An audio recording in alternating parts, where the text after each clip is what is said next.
Fact finding કમિટીની રચના કરવામાં આવી છે, જેના અનુસંધાને આજે ફેક્ટ ફાઇન્ડિંગ કમિટીના ત્રણેય સભ્યો શ્રી પી સ્વરૂપ, શ્રીમતી મનીષા ચંદ્રા અને શ્રી રાજકુમાર બેનીવાલ અમે આજે રાજકોટ આવ્યા છીએ.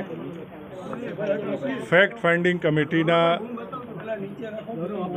પ્રથમ આજે જે અહીંયા ચર્ચા વિચારણા કરવામાં આવી છે તેમાં તમામ જે સંબંધિત અધિકારીઓની સાથે અમે અહીંયા ચર્ચા કરી છે.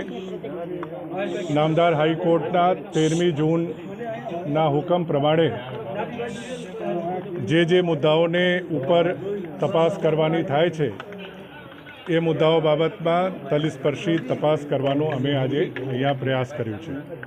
સર, દરેક વિભાગના અધિકારીને કયા વિભાગના અધિકારીઓની આપે પૂછપરછ કરી છે અથવા તો માહિતી લીધી છે? સર, આજે અમે અહીંયા ફેક્ટ ફાઇન્ડિંગ કમિટી તરીકે માનનીય પોલીસ કમિશનરશ્રી, મ્યુનિસિપલ કમિશનરશ્રી, કલેક્ટરશ્રી, town planning officer, chief fire officer સહિતના સંબંધિત અધિકારીઓ સાથે મુલાકાત લીધી છે અને જે ટીઆરપી ઝોનની જે ઘટના બની ગેમ ઝોનની એ બાબતમાં નામદાર હાઈકોર્ટના હુકમ પ્રમાણે તથ્યના છેક સુધી તયમાં જવાની અમે કોશિશ કરી છે.